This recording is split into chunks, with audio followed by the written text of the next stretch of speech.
Thank you very much, Randy. And as much as I would like to, I just can't get away from this Harold Camping nonsense. It just continues to go from bad to worse. One wondered what he was going to say when October 21st, 2011 failed just like September 6, 1994 failed. I could never have imagined that he would say this. From May 7th, 1994 until May 21, 2011, the world was not under judgment. It was still an opportunity to become saved out there. But on May 21, 2011, we didn't feel any difference. We didn't see any difference in the world. But we know from the Bible that God brought Judgment Day to bear on the whole world. The whole world is under Judgment Day. And it will continue right up until October 21, 2011, and at that time the whole world will be destroyed. And the finish of that 5 months is 5 months from now, from May 21, will be, as we learn from the Bible, October 21. It's the same. We aren't changing a date at all. We're just learning that we have to be looking at all of this a little bit more spiritual, but it won't be spiritual on October 21 because the Bible clearly teaches that then the world is going to be destroyed altogether. And this is a great example of a man who speaks because to him truth does not matter. Remember that he said very clearly that the rapture was going to take place October 21st, May 21st, 2011. And that if you did not believe that the rapture was going to take place on that day, then you couldn't be saved.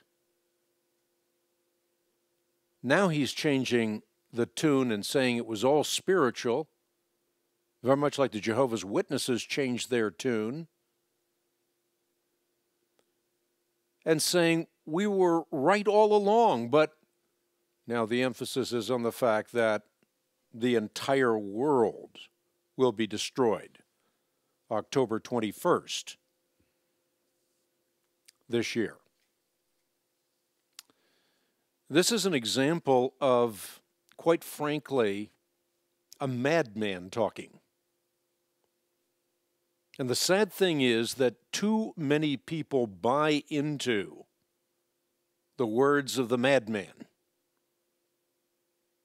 and think that they're authoritative because he holds a big Bible in his hand. And the real problem is not that Harold Camping can't read the Bible. That's obvious.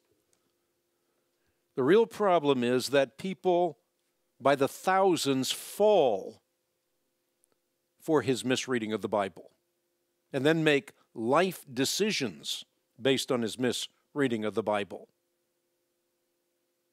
And Harold Camping is only an exemplar of many others doing the exact same thing.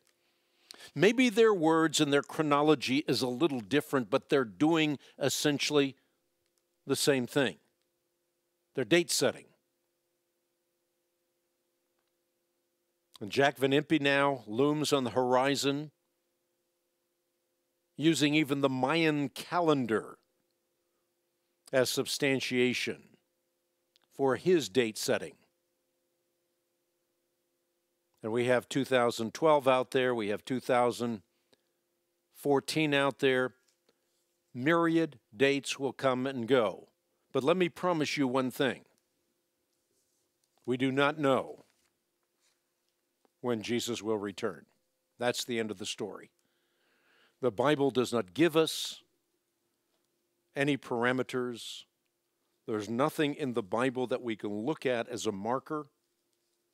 It's not when Israel became a nation. It's not when the Jews took control of Jerusalem in the 6-Day War.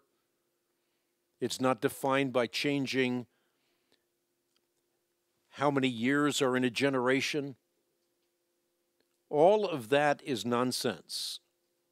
What does make sense is that we can know that the Bible is divine as opposed to human in origin based on the fact that all of the prophecies in Scripture have been fulfilled, save the fact that Jesus has promised that he will return again. He will appear a second time. And when that happens, this universe will be transformed. The problem of Satan will forever be erased.